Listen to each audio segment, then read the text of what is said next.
C'est vrai que cette saison, il n'y a pas beaucoup de gros titres qui sont sortis niveau animé, mais il y en a qui viennent à peine de commencer et qui sont vachement intéressants, et il y en a un qui m'a vraiment attiré l'œil. Il s'appelle Tokyo Revengers, et je vais t'en parler sans plus tarder.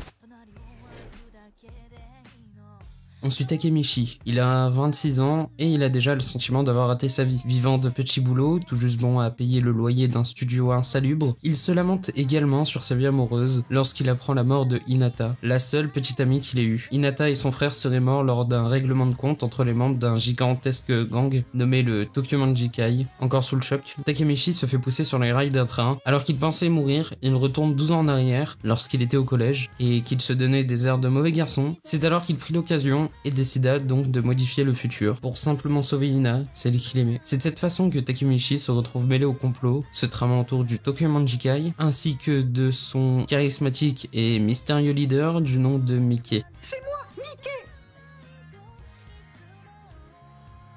Prenant, riche en émotions, riche en actions, mature, psychologique, voilà l'univers de Tokyo Revengers en 202 chapitres. Je me suis pas lassé une fois. J'ai énormément accroché au scénario qui te met des claques à chaque chapitre, qui ne résine pas à te montrer la brutalité de la délinquance, avec des morts marquantes pour la plupart, avec des moments de joie, de tristesse. Vraiment pas mal d'émotions me sont passées, et franchement j'en ai redemandé parce que c'était juste incroyable. Le tout avec énormément de personnages différents mais attachants, avec tous un fond et un développement incroyable, que ce soit gentil ou méchant, même si je trouve le terme mal utilisé, car derrière chaque action réalisée par un personnage, il y a toujours une cause, peu importe qu'elle soit juste ou non, et c'est ce qui m'a régalé. Car de plus, pas mal de sujets divers sont approfondis et qui peuvent aussi déboucher sur des morales. Le tout avec des dessins de très bonne qualité qui donnent place à d'excellents combats. Enfin bref, le manga est simplement une tuerie et je ne peux que te le conseiller.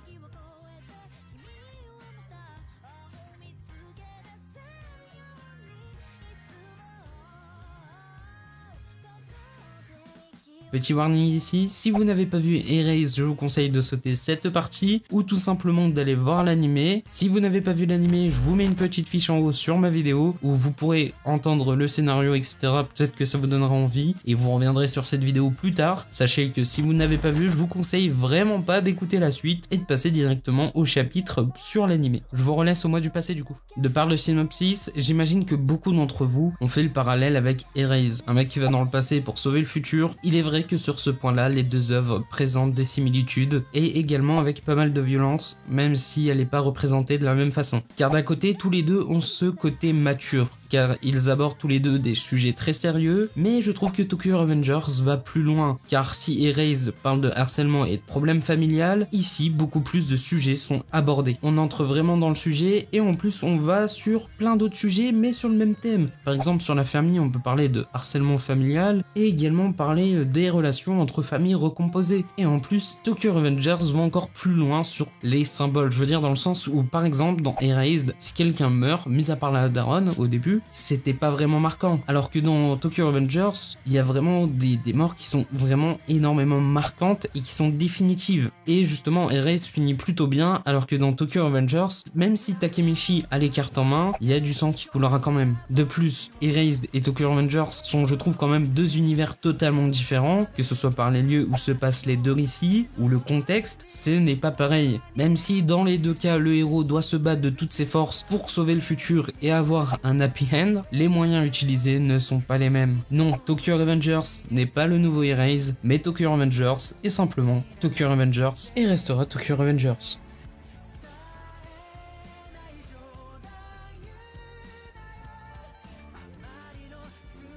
C'est ce printemps 2021 que le manga a eu le droit à une adaptation animée réalisée par Liden Films. C'est pas un énorme studio d'animation, mais ils ont déjà réalisé de plutôt bons animés, que ce soit Yamada-kun, Love and Lies, que je vous ai déjà présenté, ou encore Tejina Senpai. En bref, ils savent faire de la qualité, et au moment que je tourne la vidéo, l'animé n'a que 2 épisodes, donc je vais me baser sur eux. Alors je vous préviens tout de suite, c'est possible que l'animé déçoit, ou au contraire explose, donc prenez bien en compte que mon avis ne sera que sur ces 2 premiers épisodes. Dans un premier temps, le premier épisode était un épisode d'exposition. On nous explique le contexte doucement mais sûrement. C'était pas incroyable, mais c'est normal, car c'est pareil que dans le manga, Takemichi prend conscience de son pouvoir et donc doit réfléchir sur sa nature. Et c'est plus la fin de l'épisode qui emballe pas mal avec l'entrée d'un personnage important à l'histoire. et l'épisode 2 était un peu de même nature je trouve, même s'il débouchera sur un épisode assez important, vous verrez par la suite, qui sera sûrement une masterclass, mais cette fin d'épisode permet de voir la détermination de Takemichi à vouloir changer le funeste futur, et ainsi changer la personne qu'il est. Cet épisode 2 était tout de même plus prenant. Niveau animation, je vous cache pas que c'est pas incroyable, mais c'est loin d'être mauvais, même si sur ces 2 premiers épisodes, j'ai trouvé sur les rares combats qu'il y avait que c'était un peu moins impactant que le manga. Les prochains combats sont plus au niveau. Niveau chara design, ils sont plutôt proches du manga, je trouve. Toujours dans l'attente de ce que va donner la suite et voir les chara design des personnages plutôt importants à l'histoire. Mention honorable à l'opening et l'ending qui sont vraiment bons et que j'ai grave kiffé.